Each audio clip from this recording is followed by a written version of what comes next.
Welcome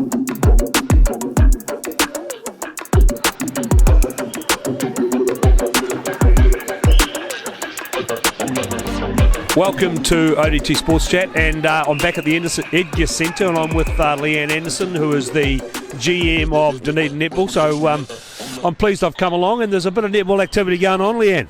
There is. We're starting pre-season tonight. So pre-season tonight, 23rd, and then again on the 30th, and we kick off on the 4th of May. So why is that later than normal, or is it is later than normal? So why is that?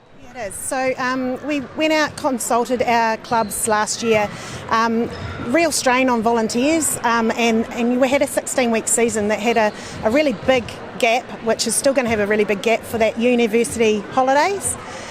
So we've started later season, we're now going to 12-week season instead of 16. So like rugby, you actually shut down for that big holiday period in June, July? Yeah, we have to. So we've got about 67% of our total playing population of our senior and premier players that are tertiary students, and another 8% are secondary school students. So, and they're not just in one grade, they're in multiple grades and multiple teams.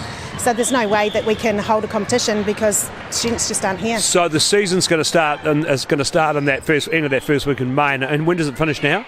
26th of August. So you're going right through to the end of August. Yeah. And it's a 16-week season, but they're only actually playing for 12 weeks. Is that right? Yeah. So 12-week season. Right. Yeah. And we don't play long weekends. So we don't play public holidays. It's just you just never play. Hey, the students go away. Yeah. So let's talk about netball. Let's start with the wee kids at the bottom. So let's talk about schools and primary, intermediate, and secondary. That's going to start at the end of May. Is that correct? Yeah. So secondary school starts on the 11th of May, and our primary and intermediate start the last week of May. Right. So, and I suppose you're still trying to assess numbers in those school grades, but what are we sort of looking at in terms of total numbers of school kids playing netball? Yeah, so about 150 teams. So we've got about 90, it's probably got more than that. We've got about 230 teams actually in our total secondary school, intermediate and primary school competitions. So how's that split out? How many secondary school versus intermediate and primary? So we've got 90 secondary school teams, and then we've got about 60 intermediate teams. So how does the primary school part of it work? They'll be playing with reduced heights of hoops and all that sort of stuff? Just the same as the sort of similar to the way that basketball run? Yeah. So our year 1s to 4s play 5v5 on 2/3 of the court with smaller hoops, and then our 5s and 6s and 7 and 8s play on a normal size court with 7 players and smaller hoops still. And then they go up to bigger hoops, 3.01 on a... Right, but I mean, obviously, again, numbers, I think we mentioned, but numbers are going up?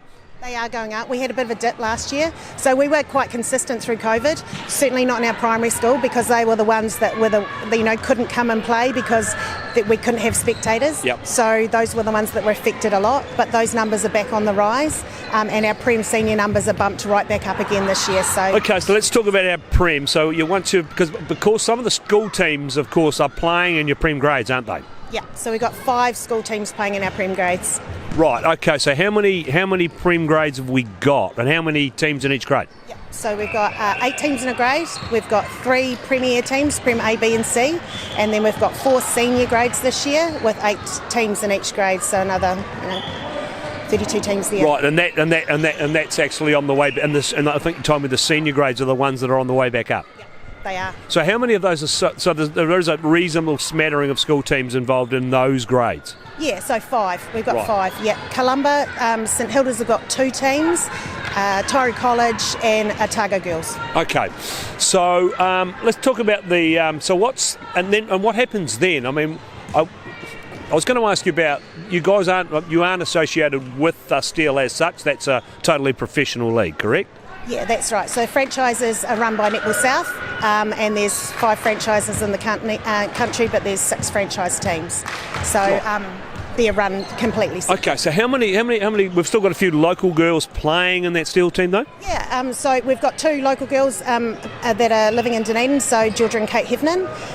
They don't get a lot of club time and actually haven't played a lot over the last few years. But we've got a team underneath that, so the Southern Blast, which is the National Netball League, and we've got 10 of those girls out of the 12 are from Dunedin. Okay, so that's a real pathway for those kids that are really starting to show some promise at the Premier level. Yeah, absolutely. So don't touch school players. That's right at those kids that are out of school and university or working. But the schools also, they go to national. The schools are all at national tournaments as well, aren't they? Yeah, definitely. So we've got a big South Island secondary schools tournament, and then for centres, our centres, so Dunedin will host with Netball New Zealand a massive under-18 tournament in Dunedin this year. So it's the first time that under-18s have been held in an indoor venue. So is that an Otago team or is that a Dunedin team? Because it's a bit complicated. I'll ask you about that because it's a wee bit complicated. So that's a Dunedin team? It's a Dunedin team, yeah. So talk me through that. So why isn't it Otago netball? Yeah. So there was a change about 13 years ago, and that was a change across the country. So we split into 5 zones across the country, and then those centres are affiliated to a zone. So there's 10 centres in the Netball South Zone, and we're one of those centres.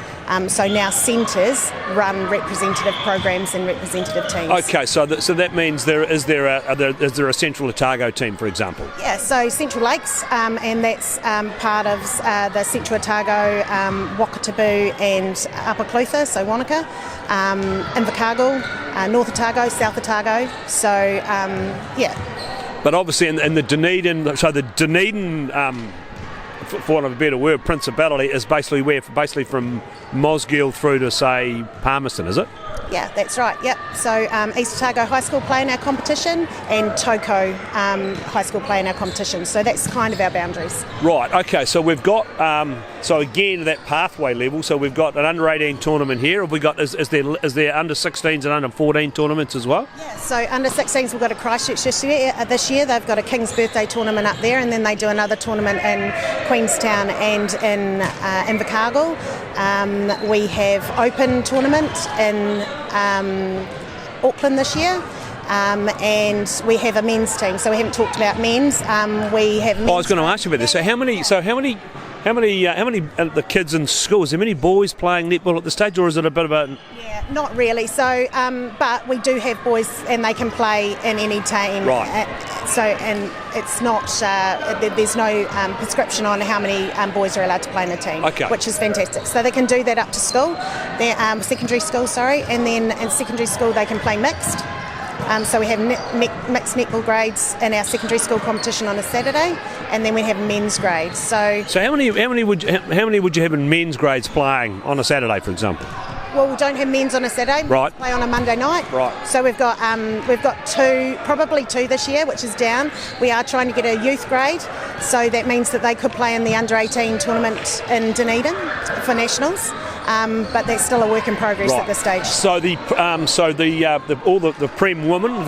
So how many grades are actually played on Saturday? I know all the Prem women's grade are played on Saturday. What other grades are played on a Saturday? All our secondary school grades are played on a Saturday. So we have 4 Premier secondary school grades, and we have about, testing my memory now, about 20 senior Year 10 and Year 9 grades. So that's on a Saturday, and when are the younger kids, when are they playing? So Year 1 to 6 play on a Tuesday, and Year 7 and 8 play on a Thursday. Right, so your Tuesday, Thursday, and then Saturday, those are 3 days of the week, and Monday night for the guys.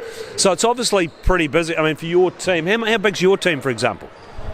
Our team? Yeah, your netball team. I mean, how many people are getting paid? Probably just you. Yeah, we've got a small group, so there's 2 full-time. Yep. And then we have fixed-term part-time people that come in, usually change over each year because it's a part-time and it's fixed term for the in-season. So that's the only way we can afford to sort of do it. Right. But it works really well, and we're really lucky that we get good staff. Okay, and this, so we've got all the girls about to kick off here. So are these premier teams, or are these senior teams about to have it? So we've got all premier teams on these 4 courts, and we've got 1 senior team going down here as well. And as you said, they're going to play for a couple of weeks, and then they're into the competition. Early stages, are we looking? Who's been the most dominant team over the last 2 or 3 years? changed, and it always changes a lot. So last year, Uni Albion came up. They came up from Prem B the year before, made it into Prem A, and went through the season unbeaten last year. So they're probably a force to be reckoned with. But we always have change with new, university students coming in. And the students are basically will just turn up, and then they'll just pick where they're going to go. Yeah, that's right. So they're going. It's not like rugby where they're all getting paid. No one's getting paid. No one's getting paid. Right. No. Okay. So look, so we're going to come back out, Leanne. We'll come back out when we're into May, once you've got the competitions underway. So are we suggesting that we're probably, if we're due to come out next time, I think that a Saturday morning or a Saturday lunchtime would be the go, and we can see a lot of these teams then really starting to hit their straps. Yeah, absolutely, and you'll probably see 21 courts in action. That's it's a big time here, and come early because you won't get a car park. We can't get a car park here anyway. And just hope it's not raining and there's no leaks in the roof. That would be good too. Okay, so that's our first foray into netball in Dunedin. As I said, we will be back again with ODD Sports Chat in the next few weeks, and we'll come out on a Saturday and we'll talk to some of those senior coaches, premier coaches, and some of those premier players.